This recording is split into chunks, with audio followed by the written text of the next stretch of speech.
ओम जय जय जय नमोस्तु नमोस्तु नमोस्तु। नमो अरिहंताणम, नमो सिद्धाणम, नमो आर्याणम, नमो वज्रायाणम, नमो लोये सव्यसाहुणम। ओकारं बिंदु संयुक्तं नित्यं ध्यायन्ति योगिनः, कामदं मोक्षदं चैव ओंकाराय नमो नमः। अविरल शब्द घनोग प्रक्षालित सकल भूतल मलकलंका, मुनिभिरुपासित तीर्था सरस्वती हरतु नो दुरितान्। अज्ञानतिमिरान्धानां ज्ञानाञ्जनशलाकया चक्षुरुन्मिलितं येन तस्मै श्रीगुरुवे नमः। श्रीपरं गुरुवे नमः। परम्पराचार्य गुरुवे नमः। सकल कलुष विध्वंसकं श्रेयसां परिवर्धकं धर्म संबंधकं भव्यजीवमनः प्रतिबोधकारकं पुण्य प्रकाशकं पाप प्रणाशकमिदं शास्त्रं श्री संयम प्रकाश नामधेयम्। अस्य मूल ग्रंथ कर्तारय श्री सर्वज्ञ देवास, तदुत्तर ग्रंथ कर्तारय श्री गणधर देवा प्रतिगणधर देवास, तेषां वचनानुसारमासाद्य आचार्य श्री कुंद कुंदामनाय आचार्य सूर्यसागरेण विरचितं श्रोतारय सावधानतया शृण्वन्तु। मंगलम भगवान वीरो मंगलम गौतमो गणी, मंगलम कुंद कुंदाद्यो जैन धर्मोस्तु मंगलम। सर्वमंगल मांगल्यम सर्वकल्याणकारिकम प्रधानम सर्वधर्माणां जैनम जयतु शासनम, जैनम जयतु शासनम, जैनम जयतु शासनम। संयम प्रकाश नाम का ये ग्रंथ है, आचार्य महाराज सूर्यसागर जी साहब द्वारा लिखी गई यह सुंदर अनुपम रचनाएं हैं। यहाँ ध्यान का प्रकरण चल रहा था। चलते हुए ध्यान के इस प्रकरण में हम पिंडस्थ पदस्थ रूपस्थ रूपातीत इन ध्यानों की चर्चा कर रहे थे। पिंडस्थ और पदस्थ ध्यान की चर्चा अपेक्षित विस्तार से कर लेने के उपरांत रूपस्थ ध्यान की चर्चा कल हमने प्रारंभ की थी। रूपस्थ ध्यान का मतलब रूप, रूपस्थ ध्यान माने प्रैक्टिकल, रूपस्थ ध्यान माने हमारे उपयोग में, हमारे ध्यान में, हमारे ज्ञान में कोई पिक्चर बननी चाहिए, उसका नाम है रूपस्थ ध्यान। आपके दिलो दिमाग में कोई पिक्चर बनती है क्या ध्यान के समय? जब आप ध्यान करने के लिए बैठते हैं तब आपके उपयोग में कोई पिक्चर बनती है क्या? कुछ लगता है क्या हम किसका ध्यान कर रहे हैं? आत्मा का ध्यान कर रहे हों तो आत्मा की पिक्चर बननी चाहिए, परमात्मा का ध्यान कर रहे हों तो परमात्मा की पिक्चर बननी चाहिए। और यदि आत्मा और परमात्मा इनमें ही किसी विशिष्ट का ध्यान कर रहे हों तो फिर वैसी पिक्चर बननी चाहिए। निहाल चंद जी बाबू जी, माने ये जो पिक्चर बन रही है हमारे दिमाग में, वो जब तक क्लियर नहीं होगी तब तक ध्यान कैसे होगा? और उसके लिए हमारे आचार्यों ने ज्ञान की अनिवार्यता बतलाई है। माने जब तक ज्ञान नहीं होता है तब तक ध्यान नहीं होता है। माने ध्यान के पहले ज्ञान जरूरी है। माने जब तक ज्ञान नहीं तब तक आपका ध्यान सच्चा नहीं। जब हमने कहा ध्यान लगाओ, हमने कहा आप उसका क्या आता है ना हमारे यहाँ जयपुर राजस्थान में, फीनी का ध्यान लगाओ। वो ये क्या होता है? मेरे बहुत सारे लोग कभी कभी पूछते हैं, बोले ये क्या होता है? आप जानते हैं कि शैलेश भाई? फीनी नहीं जानते? कभी देखी आपने फीनी? फीनी नहीं देखी कभी? हैं? कई लोग कई है होता कैसे है ये? आप जानते हैं? नहीं, फीनी नहीं जानते? ओ लो, गजब हो गया। नहीं नहीं नहीं, वो फीनी वो जयपुर की है, वो स्पेशल। क्या लोहाड़िया जी, आप लोग जानते हैं क्या? कोई हाँ, खाने की चीज़ है, लेकिन वो कैसी होती है खाने की चीज़? अब नहीं जानते। अब हमने कहा ध्यान लगाओ तो आप कहोगे यार ये कैसे होगा? ये क्या माने वो जो है, लो फीनी क्या होती है? अवनीश भाई क्या बताएं फीनी क्या होती है? ये तो आप कभी राजस्थान में आओ, जयपुर आओ और हमसे कहो कि पंडित जी फीनी क्या होती है, तो हम आपको लाएं, खिलाएं और पता लगे कि ये फीनी क्या चीज़ है। माने वो फीनी होती है, तार तार होते हैं उस फीनी में, ये कोई ऐसी नहीं होती है फीनी जैसी आप क्या कहोगे ये मैगी फैगी ऐसी जो चीज़ें आती हैं ना, तो वो नहीं, कोई अलग तरह की स्पेशल है मिठाई, कुछ जयपुर स्पेशल मिठाई है, स्वीट डिश है कुछ एक अलग तरह की, उदयपुर वगैरह में भी मिलती होगी। लेकिन अच्छा मैं तो सिर्फ एक एग्जाम्पल दिया है, मुझे कोई फीनी वीनी नहीं समझाना है, या फीनी समझाने के लिए थोड़ी ना आया हूँ आपके यहाँ पे, क्या फीनी समझाने के लिए नहीं आया हूँ। लेकिन इतना समझ लीजिए, जिसके बारे में जानते नहीं उसके बारे में ध्यान हो सकता नहीं। ये कंसेप्ट समझ में आया कि नहीं? जब तक किसी विषय के बारे में जानेंगे नहीं तब तक उसके बारे में ध्यान नहीं हो सकता। हमने कहा किसी जानवर का ध्यान करने के लिए इसका ध्यान करो, बोले ये कैसा होता है, तो फिर अब कैसा होता है तो ध्यान कैसे होगा? हमने कहा आत्मा का ध्यान करो, बोले साहब कर लूँगा मैं, कैसे करोगे, जानते हो आत्मा को? कहें जानता तो नहीं हूँ, तो फिर कैसे ध्यान करोगे? निश्चित रूप से तुम जो भी ध्यान करोगे, जिसका ध्यान करोगे, आत्मा वैसा नहीं होगा। हमने कहा अरहंतों का ध्यान करो, जानते हो अरहंतों को? कि नहीं, अरहंतों को तो नहीं जानते हम। देखा है कभी अरहंतों को? कि नहीं देखा। शास्त्र के आधार से देखा है? कि नहीं देखा। तो बोले पहले शास्त्र पढ़ो। जब तक शास्त्र नहीं पढ़ोगे तब तक तुम आत्मा को जान नहीं पाओगे। इसका मतलब आत्मा को जानने के लिए आपको शास्त्र पढ़ना पड़ेगा, अरहंतों को जानने के लिए शास्त्र पढ़ना पड़ेगा, आत्मा और परमात्मा का ध्यान करने के लिए आगम के आधार से पढ़ना पड़ेगा। बोले इनके बिना पढ़े बिना ध्यान नहीं होता है। चलिए, यहाँ रूपस्थ ध्यान में पिक्चर बना रहे थे और कल हमने चर्चा की थी समूह शरण की विभूति से युक्त देवेंद्र, चंद्र, सूर्य आदि से जो शोभायमान हैं, ऐसे सभा में सिंहासन पर विराजमान तीर्थंकर अरहंत परमात्मा का ध्यान करना, वो कहलाता है रूपस्थ ध्यान। उसे रूपस्थ ध्यान कहते हैं। अब ये जो रूपस्थ ध्यान है, इस रूपस्थ ध्यान का विशेष विवरण लिख रहे हैं। कैसे हैं तीर्थंकर, कैसे होते हैं अरहंत, कैसे बैठे होते हैं, समूह शरण में किस प्रकार के बैठे होते हैं, वे बैठे हुए कैसे नज़र आते हैं, वे कैसे दिखते हैं, उन्हें देखने पर कैसी फीलिंग आती है। पर ये जो चर्चाएँ हैं ये यहाँ इस रूपस्थ ध्यान के माध्यम से करेंगे। वही बतला रहे हैं। थोड़ा प्रकरण पढ़ कर के आप लोगों को यहाँ सुनाता हूँ, मज़ा आएगा। थोड़ा भाव विभोर होने की चेष्टा करें भाई प्रशांत जी, माने प्रयत्न करें इस तरह का कि भगवान कैसे हैं।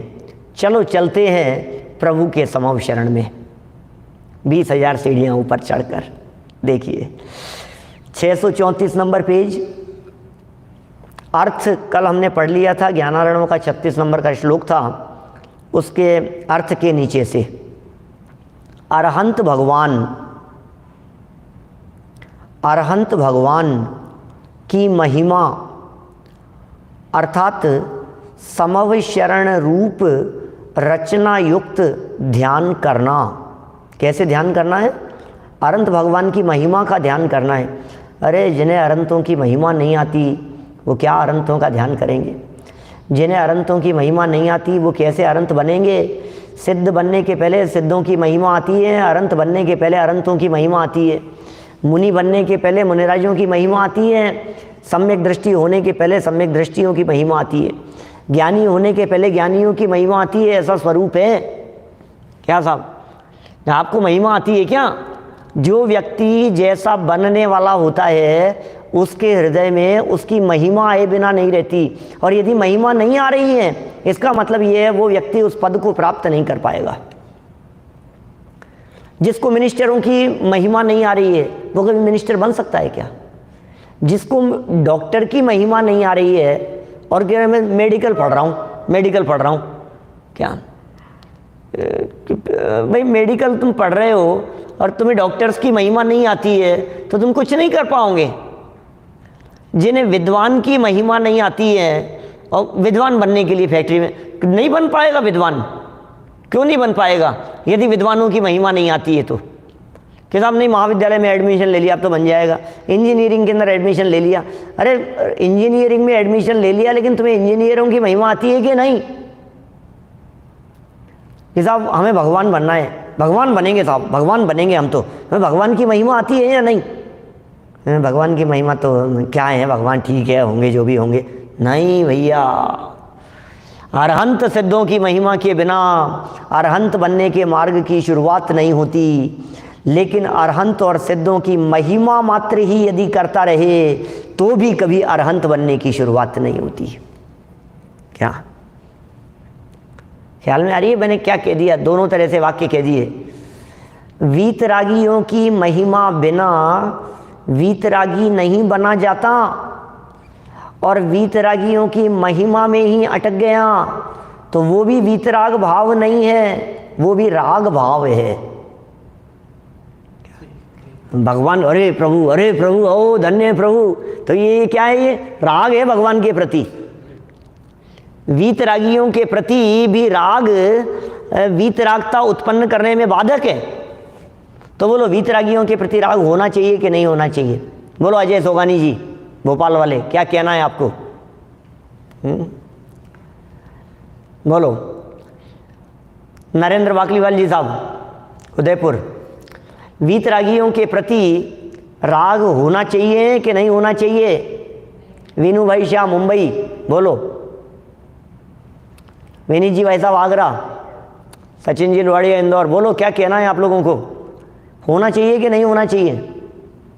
कुशल जी क्या कहना है आपको? होता है, होना चाहिए की बात नहीं है। हाँ होता है। अरे जिसके हृदय में वीतरागियों के प्रति राग ही नहीं है, क्या कि कैसे वीतरागता उत्पन्न होगी? और जो वीतरागियों के राग में ही अटक गया वो कभी वीतरागी नहीं बन पाएगा। राग में अटकना नहीं, और राग आए बिना रहता नहीं, भूमिका अनुसार राग आए बिना रहता नहीं। ऐसे ही यहाँ चर्चा चल रही है अरहंतों की।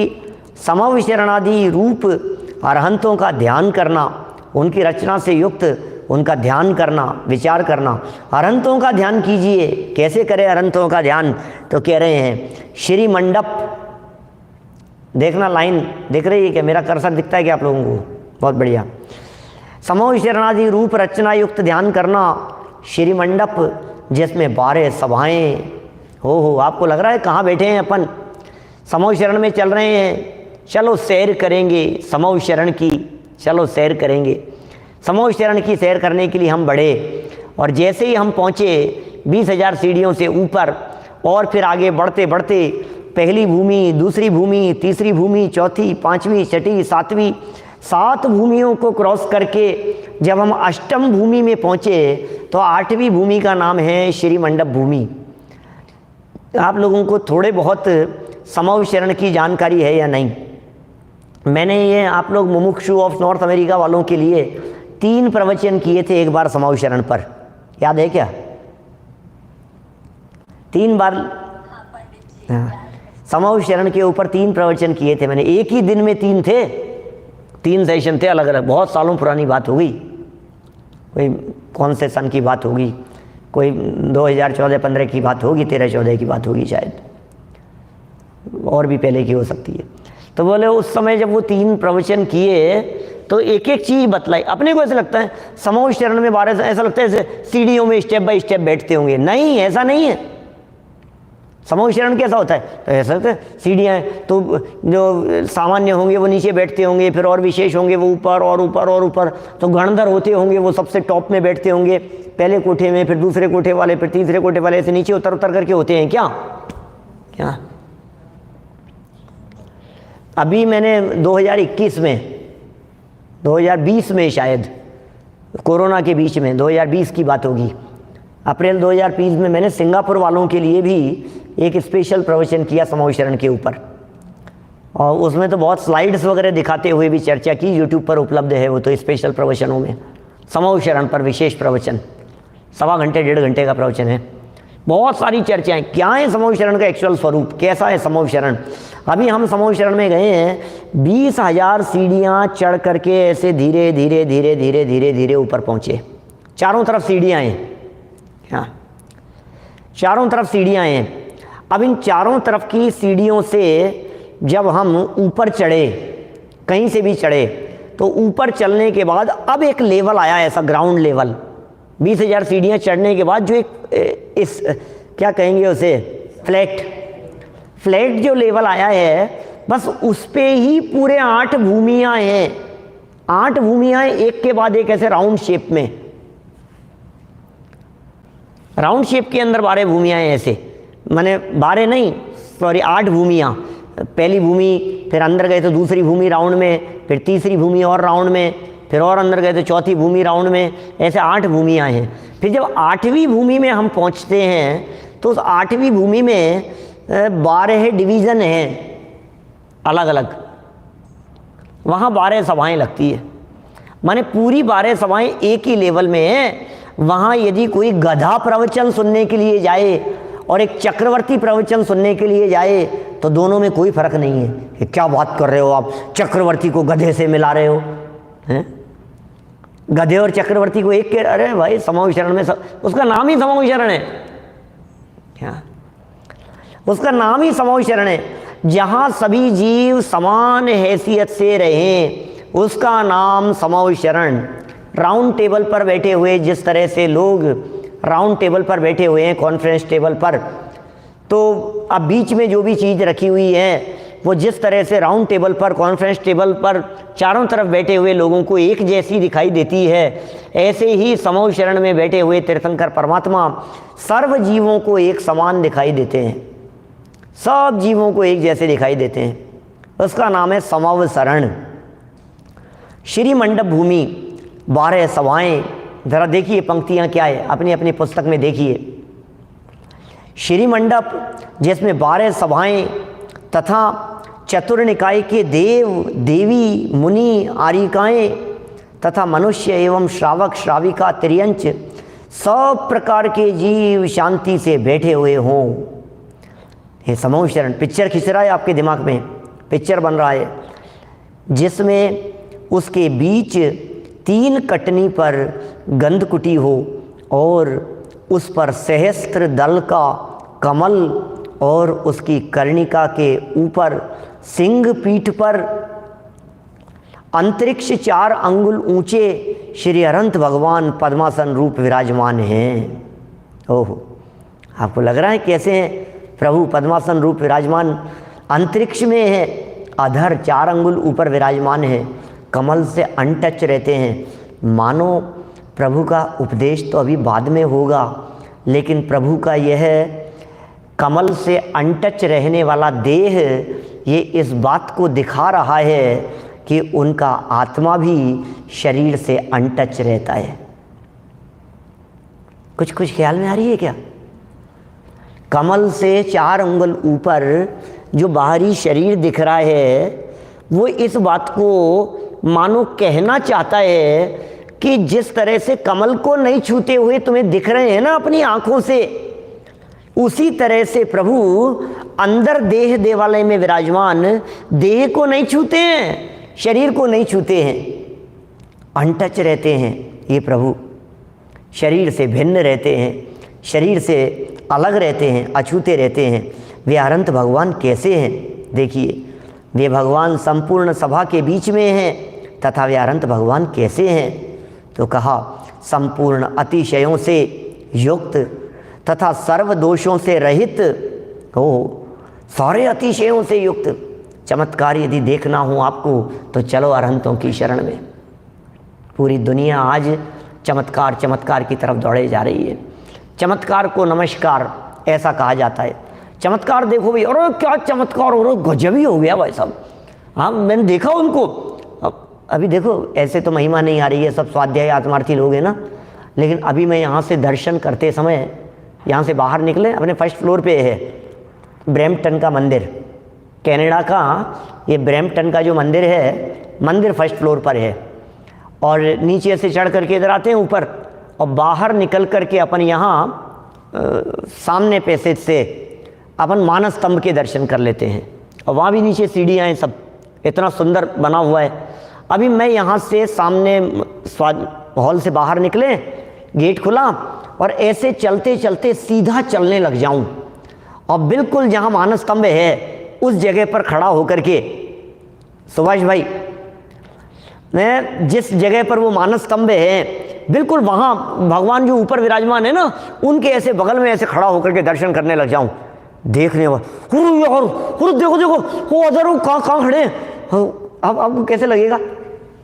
आपको लगेगा और मैंने तो पंडित जी को देखा, क्या रिद्धियाँ हैं इनके पास में, आसमान में उड़ते हुए देखा मैंने इनको। और लोग वीडियो निकालेंगे, कैमरे से फोटो खींचेंगे, देखो जरा क्या हो रहा है, ये क्या हो रहा है, ये कैसा दिख रहा है। ये चमत्कारों की महिमा आती है। हमारा दिल और दिमाग जो है ना काम नहीं करता जब ऐसी बातें करते हैं, तो ऐसा लगने लगता है ये कैसे हो सकता है। गायब हो जाता है कोई व्यक्ति, उड़ जाता है कोई व्यक्ति, इधर था उधर पहुंच जाता है, तो व्यक्ति को ऐसे लगने लगता है चमत्कार। भाई साहब सारी दुनिया चरणों में आकर के पड़ जाए, ऐसा है, क्योंकि पूरी दुनिया में चमत्कार को नमस्कार है। मैं आपको ये कहना चाह रहा हूँ कि हमारे यहाँ जैन परंपरा में लोग कहते हैं साहब आपके यहाँ तो चमत्कार नहीं है। क्या आपके यहाँ? हम तो उन देवी देवताओं, सबके यहाँ चमत्कार है, सब आपको चमत्कार दिखा दो कोई, देखो आप भीड़ लग जाएगी। अरे भाई हैं, बड़े तीर्थों में प्रमोट करें। हाँ, बड़े बड़े तीर्थों को ऐसे ही चमत्कार के नाम पर प्रमोट कर रहे हैं। और देखो साहब तीर्थों को देखो, तीर्थ क्षेत्र, और यहाँ का चमत्कार तो बड़ा ही गजब का है। सब नकली चमत्कार की होड़ में लगे हैं। प्रदीप पाटनी जी साहब, हकीकत यही है कि पूरी दुनिया इस चमत्कार के नमस्कार के चक्कर में उलझी हुई है। जहाँ देखो वहाँ चमत्कार के पीछे दौड़ लगा रही है, लेकिन अरहंत भगवान का ध्यान करो तो आपको पता लगेगा असली चमत्कार तीर्थंकरों के समूह शरण में होते हैं। गर्भ कल्याणक के चमत्कार कुछ अद्भुत हैं, जन्म कल्याणक के चमत्कार कुछ अद्भुत हुआ करते थे। दीक्षा कल्याणक के समय जो पंचाश्चर्य वगैरह हुए थे वे कुछ अद्भुत चमत्कार थे, जिनके यहाँ तीर्थंकर परमात्माओं का आहार हो गया, वे कुछ अद्भुत चमत्कार थे। और जब आत्मस्वरूप में लीन होकर के वे छद्मस्त से केवल ज्ञानी हो गए, वे अल्पज्ञ से सर्वज्ञ हो गए, तो ये कोई कम चमत्कार था क्या? दिव्य ध्वनि ओहो खिर रही है प्रभु की, 3 लोक के नाथ हो गए हैं, समूह शरण में विराजमान हैं, पृथ्वी से 5000 धनुष ऊपर चले गए हैं, उड़ करके आकाश मार्ग में गमन हो रहा है। नेत्रों की पलकें नहीं झपकती हैं, शरीर की परछाई नहीं पड़ती है। गजब हो गया, शरीर की परछाई नहीं पड़ रही है, नेत्रों की पलकें नहीं झपक रही है। अनगिनती भाषाओं में, 718 भाषाओं में उनके दिव्य ध्वनि ऑटोमेटिक कन्वर्ट हो जाती है, किसी प्रकार का कोई दोष नहीं है। ओह, संपूर्ण अतिशयों से युक्त, सर्व दोषों से रहित, करोड़ों सूर्य की दीप्ति से भी अधिक प्रकाशमान, वसु प्रातिहार्य अनंत गुण युत कोटि रवि छवि को हरे। प्रभु पतित पावन स्तुति में बोलते हैं करोड़ों सूर्य की दीप्ति से भी अधिक प्रकाशमान, करोड़ों सूर्य की दीप्ति से भी अधिक प्रकाश। कैसा होता होगा करोड़ों सूर्य? हमसे तो एक ही सूर्य नहीं देखा जाता है, करोड़ों सूर्य देखेंगे कैसे? अरे यही तो चमत्कार है। प्रभा, प्रकाश और रोशनी तो करोड़ों सूर्यों के समान है, लेकिन देखने में रंच मात्र भी विघ्न बाधा उत्पन्न नहीं हुए। क्या ऐसा है? विघ्न नहीं लगता है। ये चमत्कार है, कुछ अद्भुत चमत्कार है। शैलेश भाई, आंखें ऐसे ऐसे नहीं होती, देखा ही नहीं जा रहा है, देखा नहीं जा रहा है, आंखें बंद हो रही है, ऐसा नहीं है। अद्भुत चमत्कार है भाई साहब। क्या अत्यंत शांत है, सौम्य मुद्रा है, शांत छवि है। और देखिए करोड़ों सूर्यों की दीप्ति से भी अधिक प्रकाशमान, संपूर्ण जग के जीवों के हित चिंतक हो अरहंत परमात्मा। पता है क्या कहते हैं उनको? हितोपदेशी कहते हैं। हितोपदेशी, हितोपदेशी हैं वे। हितोपदेशी नहीं जानते हैं अभी तो हम। अरे साहब कोई काम की बात बता दो ना। क्या कोई काम की बात बता दो पंडित जी? ये सारी बातें तो ठीक है, आपके प्रवचन में जो बातें चल रही है ये सारी बातें ध्यान व्यान की, अरंतों की, और ये सब तो ठीक है। इससे हमारे को क्या मतलब है? हमारे मतलब की बात बतला दो। क्या आपके मतलब की मतलब ये बता दो डॉलर कैसे आते इसको अपने मतलब की बात इसको ये लगती है ये मेरे मतलब की बात है। इसको अच्छा सा बतलाओ बिस्किट कैसे बनाए जाते हैं, तो जो फीमेल हैं उनको ऐसा लगता है ये हमारे मतलब की बात है। अरे नहीं, समझो समझो थोड़ा सा कैसे बनाते हैं, ये पकवान कैसे बनते हैं, ये समझ लो थोड़ा सा, ये अपने मतलब की बात है। वो मतलब की बात देखती है। बिजनेस कैसे चलता है, दौड़ता है, वो इसको मतलब की बात दिखाई देती है। जिनके शरीर में बहुत बीमारियां रहती हो, और यदि अभी मैं ये टॉपिक शुरू कर दूं कि आप स्वस्थ कैसे रख सकते हैं, तो फिर देखो सबके उनके कान खड़े हो जाए। हाँ मतलब की बात है, थोड़ी सी अपने अपने मतलब की बात है तो नहीं, और ध्यान से सुनो थोड़ा सा, भाई साहब कमर दर्द के बारे में बता रहे हैं पंडित जी। वो इसको मतलब की बात नजर आने लगती है। अरे ये मतलब की बातें नहीं लग रही हैं हमारे को, ये अप्रयोजन भूत बातें लगती हैं। तीर्थंकर परमात्मा हितोपदेशी हैं, वे जो उपदेश देते हैं, उनकी वाणी में जो उपदेश आता है वो सच्चे हित का उपदेश होता है। आत्महित के उपदेश को हितोपदेश कहते हैं। इसका नाम हितोपदेश नहीं है, आशीर्वाद देने का नाम, पीछे लगा देने का नाम, मंत्र तंत्र यंत्र के माध्यम से दुनिया भर की सिद्धि करा देने और कर लेने के विकल्पों में झांसे में उलझा देने का नाम, इसका नाम नहीं है। क्या हितोपदेश किसका नाम है? पहले ये समझो हित किसमें है, सबसे पहले वो डिसाइड कीजिए हित किसमें है, तब जाकर के हित चिंतक, हितोपदेश, हितोपदेशी, तीर्थंकर परमात्मा, ये बातें समझ में आएगी। हमारा हित किसमें है? तबीयत ठीक रहे इसमें है, परिवार में शांति रहे इसमें है, घर गृहस्थी में सब सुख शांति से रहें इसमें हित है, बच्चे कहना माने इसमें हमारा हित है, कोई हमें पलट करके सामने जवाब नहीं देवे इसमें हित है, हमारे पास में सर्व प्रकार की सुविधाएं संपन्नता हो इसमें हित है। हित किसमें है शांति भाई? हित किसमें लगता है? इन चीज़ों में नहीं है, इन चीज़ों में हित नहीं है। पूरी दुनिया इन्हीं चीज़ों के अंदर लगी हुई है। बोलो, पूरी दुनिया इन्हीं चीज़ों में उलझी हुई है। हित हो जाएगा, अरे हित हो जाएगा, हमारा हित हो जाएगा। कहाँ है भाई? आत्म को हित है सुख, ये हित है। अपनी स्थापना ही गलत कर रखी है जिग्नेश भाई। आत्म को हित है सुख, सो सुख आकुलता बिन कहिए, और आकुलता शिव माही न ताते, शिव मग लाग्यो चाहिए। अरे तुम टेम्परेरी सुख की बात करते हो, हम परमानेंट सुख की बात कर रहे हैं। डॉक्टर अमित संघवी जी साहब देवलाली वाले, बोलो। आत्म को हित है सुख, कौन से सुख की बात कर रहे हैं आप? सारी दुनिया टेम्परेरी सुख के पीछे भाग रही है, और आचार्य देव, वीतरागी संत, तीर्थंकर परमात्मा हमें यहाँ परमानेंट सुख का मार्ग बतला रहे हैं। आपको टेम्परेरी सुख चाहिए, आपको परमानेंट सुख चाहिए? बोलो, यू हैव टू डिसाइड। आपको निर्णय करना पड़ेगा इस बात का, आपको नक्की करना पड़ेगा कि मुझे क्या चाहिए, टेम्परेरी सुख चाहिए कि परमानेंट? क्या चाहिए बोलो, क्या चाहिए? अब इसकी डिमांड ही सारी गड़बड़ है, हम क्या बताएं। एक बच्चे की कहानी सुनी ना आपने, वो राजा बहुत खुश था, 20 साल बाद में उसके संतान हुई थी, जेल में गया, और जेल में जाकर के सारे कैदियों से कहा, आज मैं बहुत खुश हूँ, तुम्हें क्या क्या मांगना है मांग लो। हैं? क्या मांगना है तुम्हें? जो चाहोगे वो तुम्हें मिलेगा। सारे कैदी लोग एक एक व्यक्ति कि साहब यहाँ तो ये गद्दे अच्छे नहीं है सोने के लिए, चटाई पर सोना पड़ता है, थोड़ी व्यवस्था हो जाए, कमर बहुत दर्द होती है। कोई बात नहीं भाई, इसके लिए गद्दे की व्यवस्था करो। ठीक है। फिर साहब गर्मी बहुत लगती है, पंखा भी खड़फड़ करता है, एक नया लग जाए, मेहरबानी हो जाए आपकी, कूलर लग जाए तो चिंता मत करो, इसके लिए कूलर लगाओ यहाँ पे। क्या कि साहब रोटियाँ अच्छी नहीं मिलती है यहाँ पर, कोई बात नहीं, अच्छी व्यवस्था करो रोटियों की। सब अपनी अपनी डिमांड रख रहे थे उसके पास में, उस बच्चे राजा के पास में, और सबके लिए आदेश दिए, हो जाएगा, सब हो जाएगा, हो जाएगा। एक बच्चे को बहुत देर से देख रहा था वो राजा, एक लड़का था 20-22 साल का होगा, और कुछ नहीं, तुम्हें कुछ नहीं चाहिए? क्या बात है, तुम्हें कुछ नहीं चाहिए क्या? सब लोग कुछ ना कुछ मांग रहे हैं, तुम्हें क्या चाहिए? महाराज जब आप मेरी इच्छा के अनुसार ही, जब आप सबको सबकी इच्छा के अनुसार दे रहे हैं, तो मुझे तो आज़ादी चाहिए। क्या क्या चाहिए बोलो? इस मूर्ख को ये पता नहीं है कि यदि गद्दे मांग लिए, यदि लाइट की व्यवस्था मांग ली, यदि अच्छी रोटी की व्यवस्था भी कर दी, तो तुझे जेल की रोटियां खानी है क्या? इस दुखों का अंत तो नहीं होगा क्या? यदि तुमने मुक्ति की चाह की है तो बोले परमानेंट सुख की गारंटी को मांग लिया है। जेल की परतंत्रता से मुक्त होने रूप चीज को मांग लिया है तुमने, वो बड़ी चीज है। ये बात समझ में नहीं आती है इसको।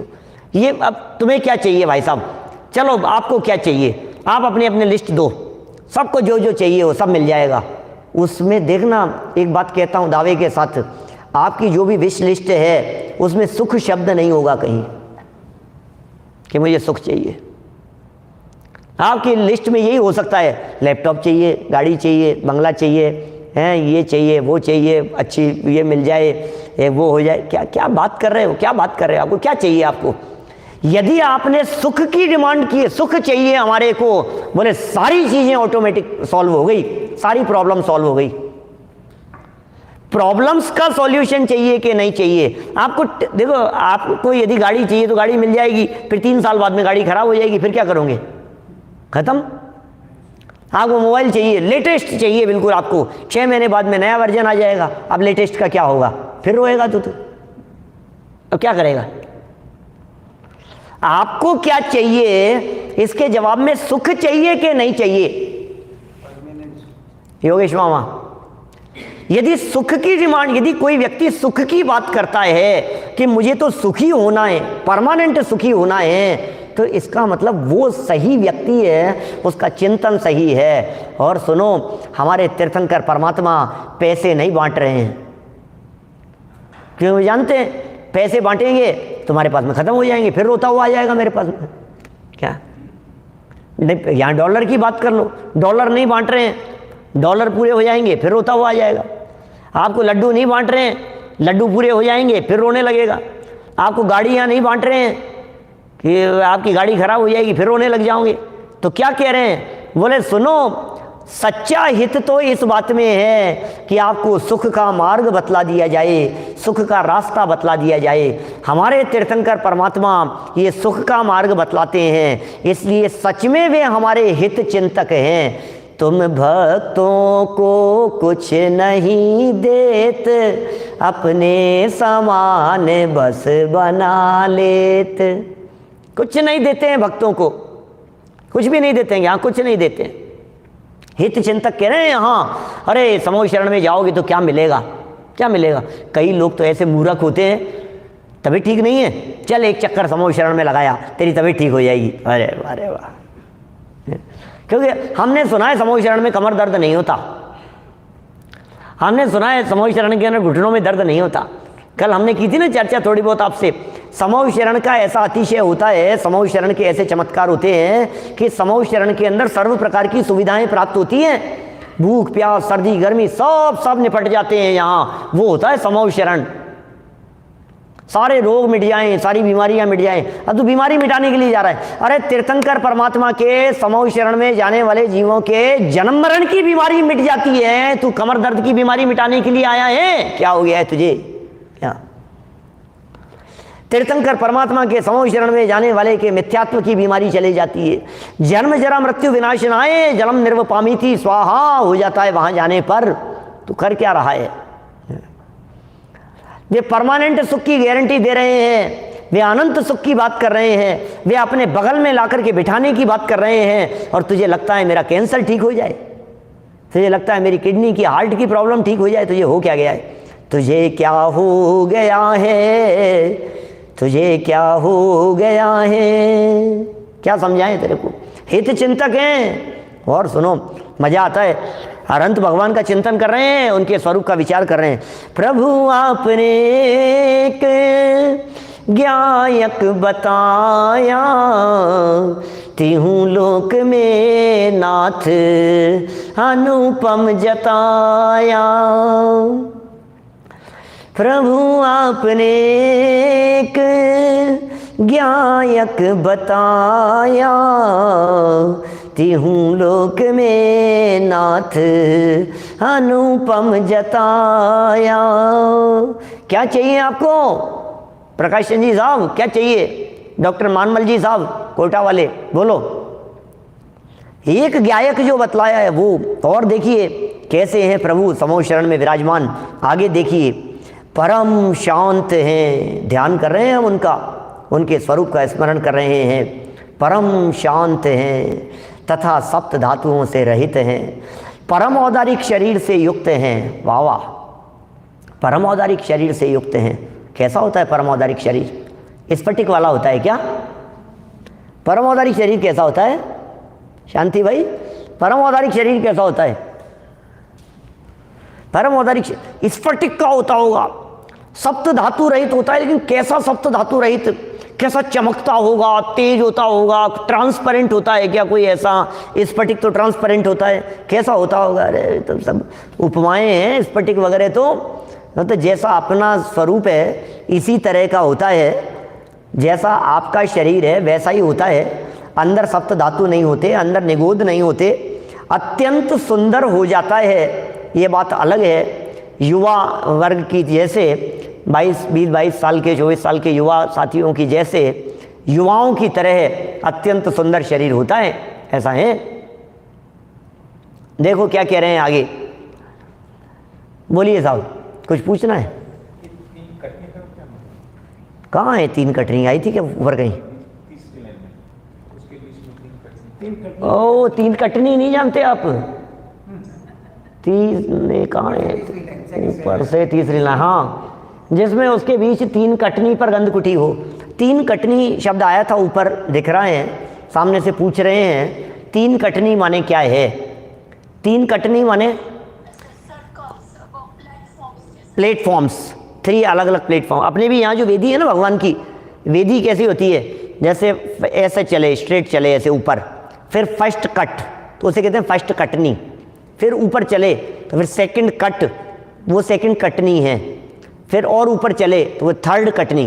तो ऐसे 3 कट जहाँ लगे हुए हों ऊपर तक पहुँचने के लिए वो कटनी कहलाती है। तो तीसरी कटनी की बात यहाँ कर रहे हैं, 3 पार्ट हैं वे।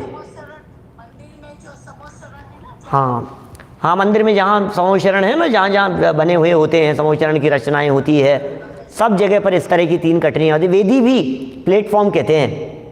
देखिए उसका डायामीटर कितना होता है पंडित जी? उसका डायमीटर सबका अलग अलग है, अभी बतला देंगे आपको देख करके, है ना।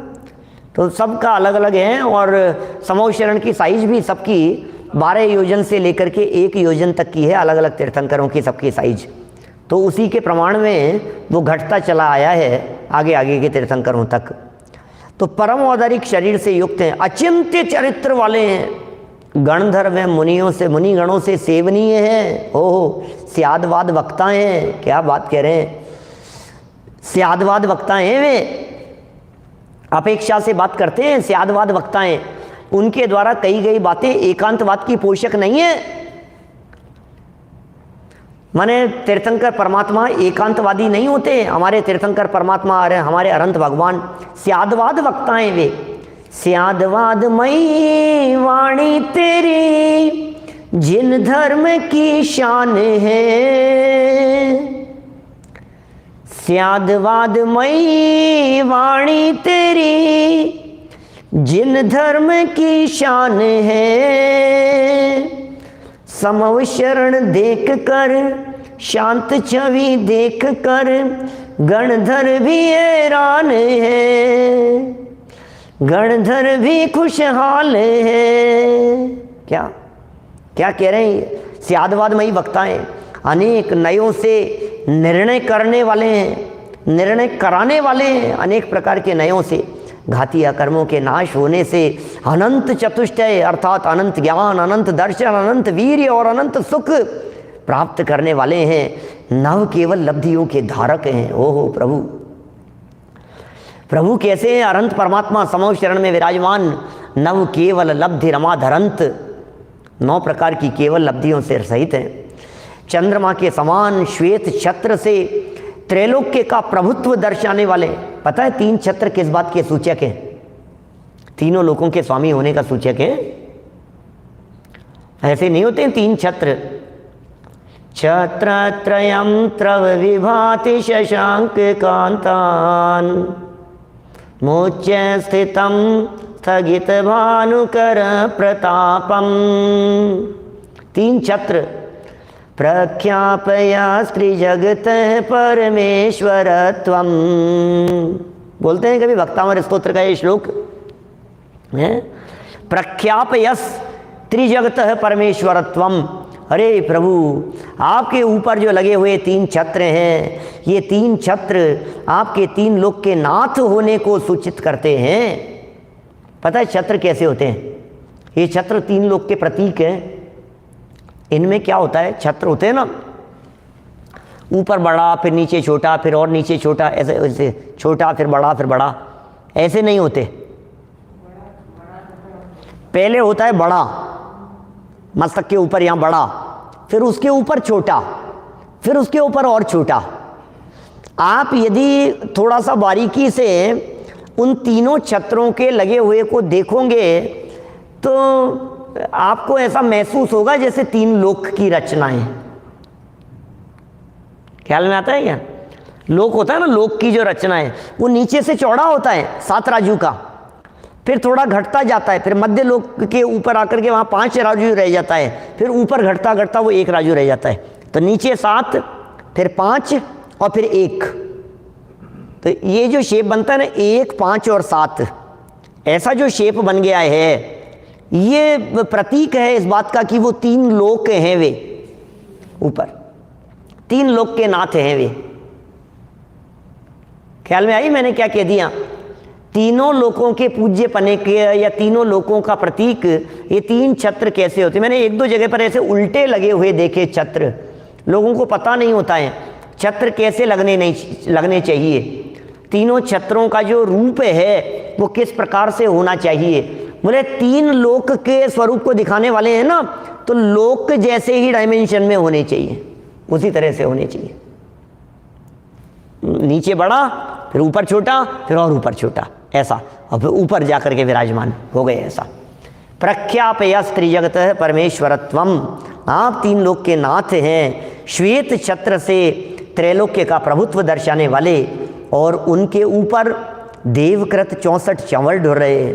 अरे पिक्चर बनाओ इसका, कोई ऐसा एनिमेशन बनाने वाला हो ना तो ऐसे बनाए बिल्कुल एक एक चीज़, ऐसे दिख रहे हैं प्रभु, कैसे दिखते हैं, ऐसे छत्र लगे हैं, ऐसे भावमंडल हैं, ऐसे पीछे चंवर ढुर रहे हैं, उनके 64 चंवर ढुर रहे हैं देवों के माध्यम से।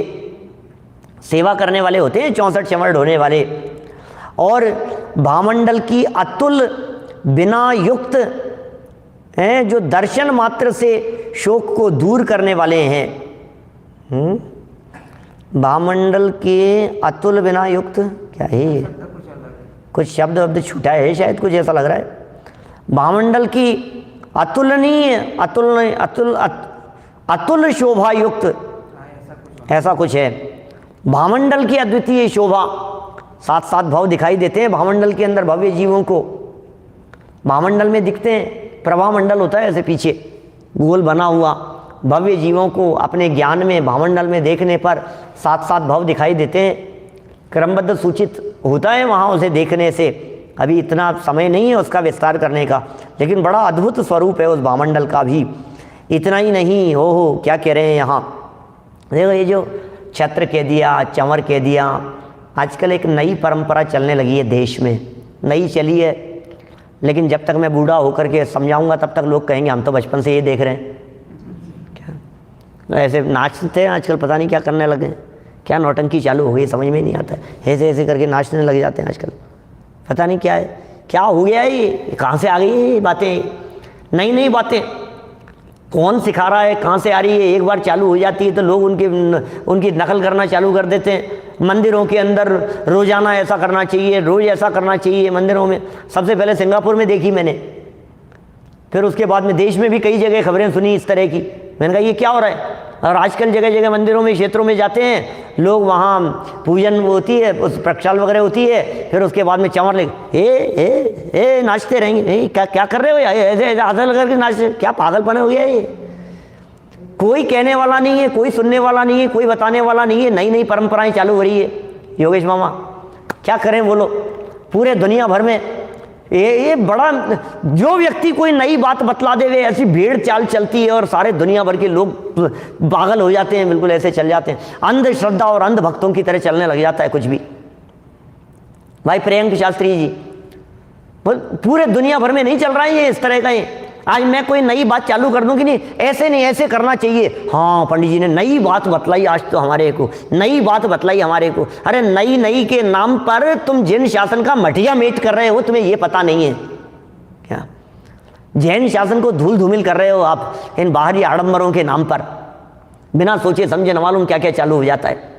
रोज बोलो ये श्लोक तो रोजाना बोलना चाहिए, भक्तामर का ये श्लोक तो रोजाना बोलना चाहिए, रक्त क्षणम वाला बोलो तो आपके घर में सांप नहीं आएंगे, और ये नहीं करो तो ये नहीं होगा, और वो नहीं करो तो वो नहीं होगा। मंदिर जी के अंदर चालू हो गया प्रक्षाल के समय पर, रोज चालू हो गया अब ये जगह जगह।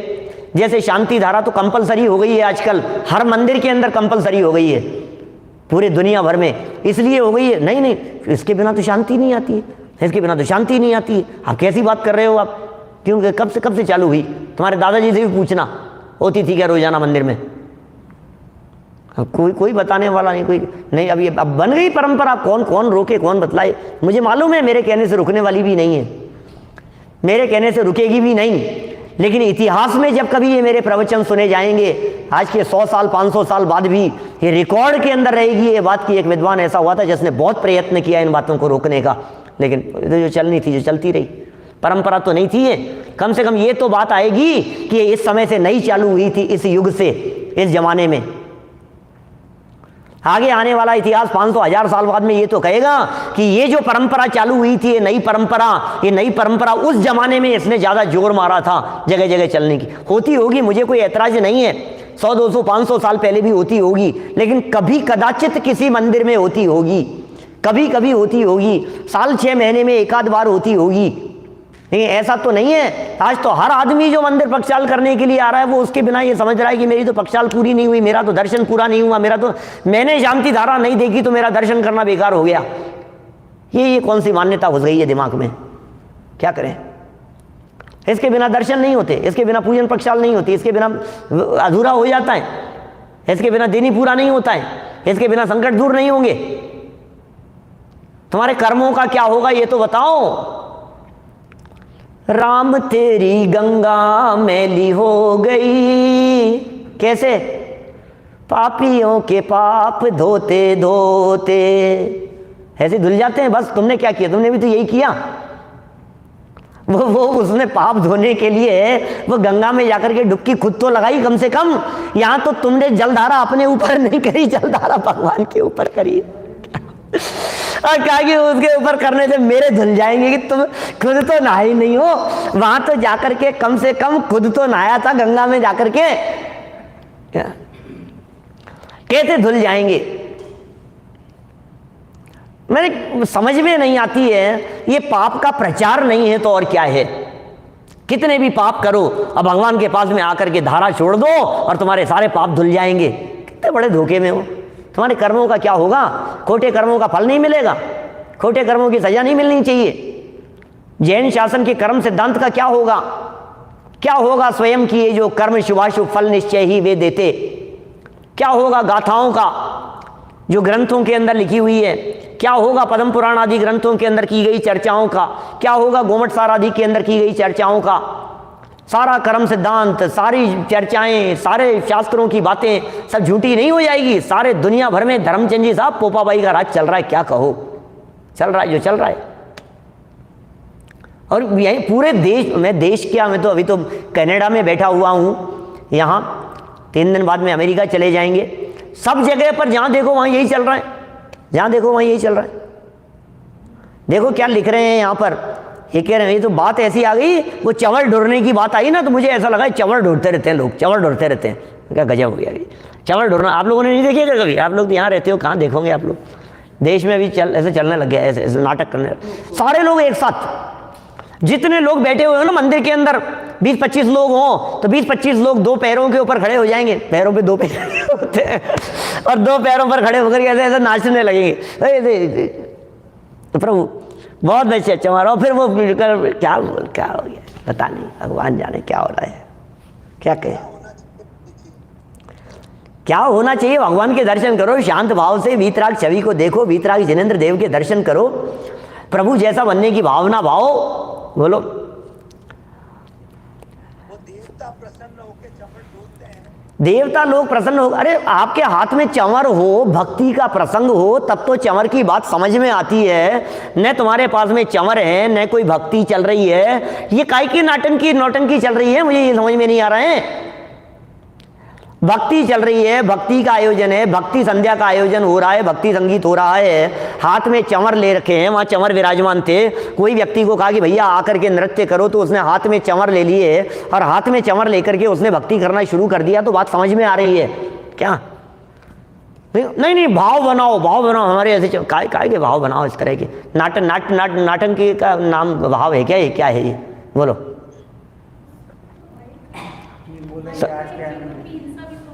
हाँ, वायु का जीवों की हिंसा, कौन किसको कौन समझे भाई। गणतंत्र ओजस्वी जी हमारे क्या कहें, दुनिया है भैया, दुनिया है, कहाँ किसको समझावें।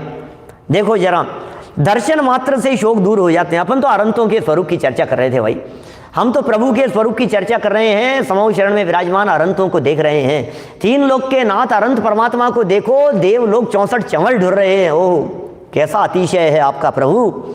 64 चंवर लेकर के देव लोग, विविध प्रकार के देव आपके पास में आए हुए हैं। अशोक वृक्ष जिसके सामने विद्यमान है, ओ 12.5 करोड़ जाति के वादित्र जिनके सामने बज रहे हैं। 12.5 करोड़ प्रकार के वादित्र यंत्र बज रहे हैं, जहाँ 12.5 करोड़ प्रकार के बाजे बज रहे हैं। तुम तो सोच भी नहीं सकते कैसे बाजे बजते होंगे। 12.5 करोड़ बाजे बज रहे हैं, एवं मंद सुगंध पवन चल रही है। समूह शरण का चित्रण किया है। 6 ऋतुएं एक साथ फलती फूलती हुई नजर आती है। मंद सुगंधित पवन चल रही है। कल्प वृक्षों के पुष्पों की वर्षा हो रही है, जहां पर असंख्यात जीव आकर अपना कल्याण कर रहे हैं। प्रभु नहीं करते हैं। भक्त जीव अपने स्वभाव के अवलंबन पूर्वक प्रभु की वाणी को सुनकर उसका अनुसरण करते हुए आत्म कल्याण करते हैं, स्वयं कर लेते हैं। भक्त जीव अपना कल्याण कर लेते हैं, स्वयमेव कल्याण करते हैं। कल्प वृक्षों के पुष्पों की वर्षा हो रही है, असंख्यात जीव आकर अपना कल्याण कर रहे हैं, और जिनकी दिव्य ध्वनि बिना ओष्ठ और तालु के निकल रही है। वाह, ये गजब ही है। प्रभु की दिव्य ध्वनि, बोलते नहीं है प्रभु, इसलिए कहते हैं सर्वांग से निकल रही है। वास्तव में निकलती तो मुख से ही है। मुख का उल्लेख मिलता है सब जगह पर, सर्वांग की चर्चा तो नहीं मिलती है। लेकिन बोलते समय होठ नहीं हिलते हैं, बोलते समय अंदर की जीभ नहीं हिलती है, तालु हिलता नहीं है। जीव, तालु, जिह्वा, ये सब, इन सब के बिना ही भगवान की वाणी निकल रही है, और समस्त जीव अपनी अपनी भाषा में समझ रहे हैं। इसका मतलब समूह शरण में बैठे हुए भगवान भी समझाने का ही काम कर रहे हैं। कुछ देते नहीं है, लेकिन समझा देते हैं समझा देते हैं। भैया समझ लो, जैसे हम हैं वैसे ही तुम हो। तुम्हारा चैतन्य तत्व भी उसी तरह का है, तुम्हारा आत्म तत्व भी उसी तरह का है। तुम में भी भगवान बनने की सामर्थ्य है। अरहंत बनने के लिए तुम्हारा जन्म हुआ है। वर्तमान में तुम अपने आत्म स्वरूप को जानकर, पहचान कर उस अरहंत अवस्था की प्राप्ति कर सकते हो। तुम जान लो एक बार उसे। क्या कह रहे हैं यहाँ पर? आत्म कल्याण कर रहे हैं, अपना कल्याण कर रहे हैं। दिव्य ध्वनि के माध्यम से अपनी अपनी भाषा में समझ रहे हैं। अरे कुत्ते को अपनी भाषा में समझ में आता है, गधे को अपनी भाषा में समझ में आता है, गाय अपनी भाषा में समझ रही है, मोर अपनी भाषा में समझ रहा है, कौवा अपनी भाषा में समझ रहा है, चिड़िया अपनी भाषा में समझ रही है, पैरट अपनी भाषा में समझ रहा है। गुजराती में भी आते हो भगवान की? गुजराती में भी आते क्या? भगवान की दिव्य ध्वनि गुजराती में भी चलती है। मराठी भाषी कोई चला जाए तो मराठी में भी सुनाई देता है, तमिल में, कन्नड़ में, सब में। हिंदी में भी होता है। दिल्ली वालों के लिए हिंदी में, उसमें क्या है, आपको जिस भाषा में सुनना हो उस भाषा में आपको सुनाई देगा। ऐसा अद्भुत स्वरूप है। देखो कमल जी गंगवाल साहब, जरा देखिए क्या कह रहे हैं।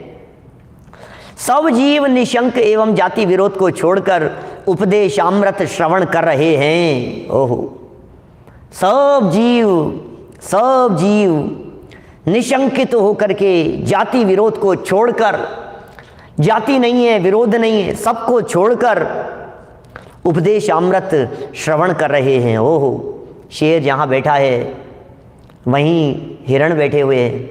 जातिगत विरोध है दोनों में, कुत्ते और बिल्ली में जातिगत विरोध है। सर्प और नेवले में जातिगत विरोध है, मयूर और सर्प में जातिगत विरोध है।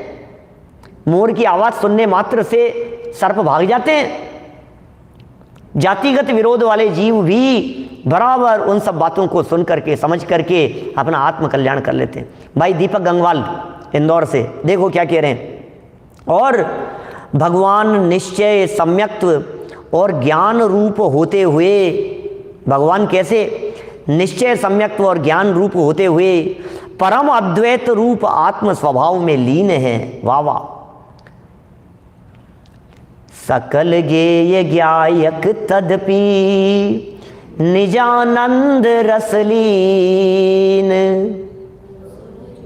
सो जिनेन्द्र जयवंत नित हरि रज रहस विहीन, हरि रज रहस विहीन। प्रभु आप तो निश्चय सम्यक्त्व से युक्त हो, आप तो ज्ञान रूप हो, आप तो परम अद्वैत हो, आप तो आत्म स्वभाव में लीन हो। प्रभु आप तो आत्म स्वभाव में लीन हो। उनको कवि एवं मुनि तथा भक्त जन सहस्त्र नाम से स्मरण कर रहे हैं। ऐसा चिंतन करें, प्रभु सहस्त्र नाम से स्मरण कर रहे हैं। प्रभु 1008 नामों से प्रभु आपका स्मरण कर रहे हैं। सब सार्थक नाम होते हैं। कैसे सार्थक नाम है? तीर्थंकरों के, अरंतों के कुछ नामों की चर्चा करेंगे। कुछ नाम यहाँ दिए हैं, सहस्त्र नामों में से कुछ नाम यहाँ बतलाने का प्रयत्न किया है। और जो नाम यहाँ बतलाए हैं उन नामों की चर्चा कल थोड़ी बहुत हम आपके बीच में करेंगे। बड़ी आनंददायक चर्चा है, बहुत आनंददायक ये मार्ग है। हमें जिनेंद्र देव का स्वरूप भी जानना चाहिए, समूह शरण का स्वरूप भी जानना चाहिए, असली अतिशयों को भी जानना चाहिए। ऐसा है। चलिए कुछ जिज्ञासाएं हमारे यहीं पर सामने भी जो लोग बैठे हैं वो भी कोई जिज्ञासाएं रखी हैं तो कोई पूछ सकते हैं। और जो हमारे जूम पर यहाँ जो टोरंटो और यहाँ नॉर्थ अमेरिका वाले कुछ लोग जो जुड़े हुए हैं, यदि किसी तरह की आपको कोई और प्रश्न हो तो वो भी आप लोग पूछ सकते हैं। फटाफट 5-7 मिनट का समय है हमारे पास। बोलिए। हाँ हाँ। दो लोग बड़ा, उससे छोटा, मध्यम लोग, उससे छोटा, उद्धर लोग, ऐसा समझना चाहिए क्या? हाँ, मतलब जब लोक की रचना, जब आप 3 लोक की रचना को देखते हैं तो नीचे बिल्कुल बड़ा होता है, विशाल एरिया है उसका। उससे ऊपर जहाँ ब्रह्म स्वर्ग तक आते हैं वहाँ छोटा हो गया है, और ऊपर जाते हैं तो और छोटा हो गया है। इस तरह से है ना शेप 3 लोक का। तो इसी तरह से जो छत्र हैं ये 3 लोक के स्वामी होने का प्रतीक हैं, ऐसा हमें जानना चाहिए। फिर आपने बताया वो चामर का, तो चामर कैसे करना चाहिए? चमर यदि आपके हाथ में है तो चमर ढोइए आप, भक्ति का परिणाम है तो, लेकिन नाटक मत कीजिए, मेरा तो ये कहना है। नहीं मतलब आपने जो हाथ से बताया ना कि ऐसा हाँ। नहीं करना चाहिए, तो कैसे करना चाहिए? अरे जब नहीं करना चाहिए तो जरूरी है क्या कुछ करना है? नहीं ऐसे। हाँ नहीं, ऐसा कुछ नहीं है। और क्या है? और पंडित जी। हाँ। जय जिनेंद्र, मैं अरुणा शाह है। हाँ बोलिए। आपको पूछना, कल की बात वो ध्यान पर आपने जरा बताया था, थोड़ा डिटेल देंगे? हाँ। जब गुरुदेव को दृष्टि का विषय, जब गुरुदेव प्रवचन होता है तो जब लक्ष्य पूर्वक एकाग्रता से सुनते हैं तो सहज रूप से वो ध्यान हो जाता है। तो वो ध्यान हमने ध्यान समझा नहीं था, और पीछे उपयोग बदलता भी है। वो भी ध्यान है, वो भी ध्यान है, बिल्कुल। ध्यान को समझे बिना भी ध्यान होता है। माने हम ध्यान के स्वरूप को नहीं समझें तो भी ध्यान हो सकता है। माने जैसे त्रियंच गति के जीव हैं, या समझ लीजिए और भी कोई जीव हैं जिन्होंने पढ़ा नहीं है, जिन्होंने शास्त्र नहीं पढ़े हैं, लेकिन उपयोग की जो एकाग्रता है स्वभाव के प्रति, वही ध्यान है। अच्छा। और किसी को क्वेश्चंस है? हाँ बोलिए प्रशांत भाई, मेरे यहाँ सामने बैठे हैं, पूछ रहे हैं, बोलिए। शांति धारा का क्या कंसेप्ट होता है? मैं यहाँ पर मुझे जाता हूँ, इंदौर में बहुत कम क्या होता है, तो जब जाता हूँ वापस काम होता है, हमेशा होती है आँखों दस्तवे ईश्वर विधान, यहाँ नहीं हुआ, अगर नहीं हो रहा है तो पता नहीं क्या होता, क्या है शांति धारा क्यों होती है? अभी कुछ नहीं है जी, जो चल रहा है। आप बहुत अच्छे हैं, यदि आपको नहीं पता है तो पंडित जी उनका क्वेश्चन रिपीट करेंगे। उनका प्रश्न ये था कि शांति धारा का कंसेप्ट क्या है, वो थोड़ा बहुत बतला दीजिए, क्या है, कब होती है, क्या होती है, और कब होती है, क्या होती है, कुछ नहीं है, सब चलने लगी है धीरे धीरे। और क्या है, पंडित जी, हाँ, पंडित जी मनोकामना पूरी करने के लिए लोग इस तरह की बातें करते हैं, लेकिन इस तरह से मनोकामनाएं पूरी होने लग जाए तो ये तो फिर तो क्या होगा। हाँ? पंडित जी, हाँ, आपने एक बहुत ही अच्छी बात बताई। लोग ऐसा भी कहते हैं कि भाई जिनेंद्र भगवान को हम जैसे गंदे मेले हो जाते हैं, हमको पसीना आता है, हाँ। तो जिनेंद्र भगवान के ऊपर इतना प्रक्षाल के समय पानी नहीं गिराना चाहिए। सही बात है, नहीं भगवान गिराना का विषय।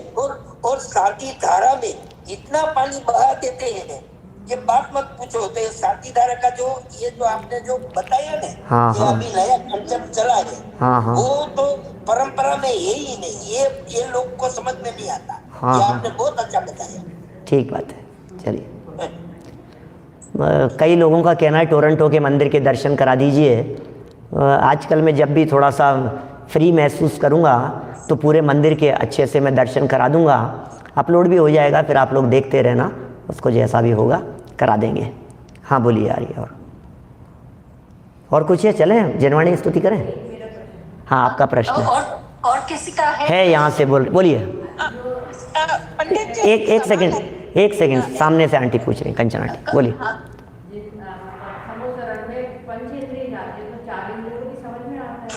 समूह शरण में सिर्फ पंचेंद्रिय ही जाते हैं, विकलत्रय जीव नहीं जाते हैं। जब वो जाते ही नहीं है तो उनको कैसे समझ में आए? नहीं, स्नेक तो पंचेंद्रिय है, सांप पंचेंद्रिय है, सैनी पंचेंद्रिय है, मन होता है सांप के। हाँ बोलिए। बोलो। अब ध्यान सम्यक दर्शन के पहले होता है और बाद में भी होता है? बिल्कुल, पहले भी होता है, बाद में भी होता है। तो तभी तो वो पूर्ण वितरागता होगी। सही बात है। हाँ जी, ठीक है। पंडित जी आपको एक रिक्वेस्ट करनी है। आप हाँ। अमेरिका में जा रहे हो तो हमारा टाइम बहुत मैच होता है। हाँ। तो आप जब सुबह में पूजा करते तो यूट्यूब नहीं तो ऐसे कुछ आ सकते तो हमको भी ऐसे भाव में आ रहे। ठीक है, ठीक है, जब भी जहाँ जैसा होगा हम आपके पास में मैसेज भिजवा देंगे। ठीक है, ठीक है। पंडित जी आप थियरी में तो ध्यान सब बताते हो बराबर है, प्रैक्टिकल में लोग कैसे करें वो उनको पता नहीं होता है। अब ये ऐसा कुछ सिखाया थोड़ी ना जाता है। अब आप बैठिए, थ्योरी होती है, प्रैक्टिकल तो खुद ही किया जाता है। आप बैठिए एकांत चित्त में, जब भी आप बैठे हुए हों तो बैठे बैठे आत्मा के स्वरूप के बारे में विचार चालू कर दीजिए। वही ध्यान है, आत्मा कैसा है। अध्याय का चिंतन करते हैं और उस चिंतन में रहते हो तो वो भी अभी 2 दिन और चलेगी इस ध्यान की चर्चा आप लोगों के बीच में, विशेष कल भी और परसों भी, जिसमें कल तो अपन ये चर्चा करेंगे, फिर जब रूपातीत ध्यान की चर्चा चलेगी तो और आत्मा के विशेष ध्यान की बात करेंगे ना। चलिए, पंडित जी आपका फ्राइडे हो पाएगा कि? फ्राइडे नहीं हो पाएगा यहाँ, क्योंकि फ्राइडे फ्लाइट रहेगी उस समय, इस प्रवचन के समय। चलिए जनवाणी स्तुति लेने। निज निधि निज में बताई, यह अनंत उपकार है, उसके लिए जिन वाणी माँ को वंदना शत बार है, वंदना शत बार।